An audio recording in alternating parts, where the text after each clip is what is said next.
എല്ലാ മാന്യ പ്രേക്ഷകർക്കും ഒരിക്കൽ കൂടി അറിവിന്റെ ലോകത്തിലേക്ക് സ്വാഗതം. അപ്പോൾ നമുക്ക് ഇന്നത്തെ ചോദ്യത്തിലേക്ക് കടക്കാം. ഒന്നാമത്തെ ചോദ്യം, ഗവൺമെന്റ് ഓഫ് ഇന്ത്യ ആക്ടിനെ അടിമത്തത്തിന്റെ പ്രമാണപത്രം എന്ന് വിശേഷിപ്പിച്ചത്?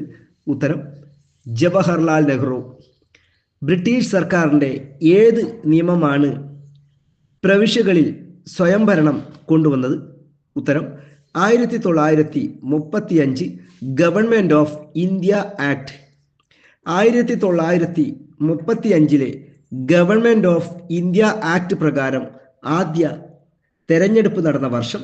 ഉത്തരം 1937. 1935 നിയമത്തെ ശക്തമായ ബ്ലോക്കുകളുള്ളതും എഞ്ചിൻ ഇല്ലാത്തതുമായ യന്ത്രമെന്ന് വിശേഷിപ്പിച്ച വ്യക്തി? ഉത്തരം Jawaharlal Nehru. Government of India act പാസാക്കുന്ന സമയത്തെ വൈസ്രോയി? ഉത്തരം വെല്ലിംഗ്ടൺ. ഈ വീഡിയോ നിങ്ങൾക്ക് ഇഷ്ടപ്പെട്ടെങ്കിൽ സബ്സ്ക്രൈബ് ചെയ്യണം, അതുപോലെ തന്നെ പരമാവധി ആളുകളിലേക്ക് ഷെയർ ചെയ്യണം. അടുത്ത വീഡിയോയുമായി വരുന്നവരെ നന്ദി, നമസ്കാരം.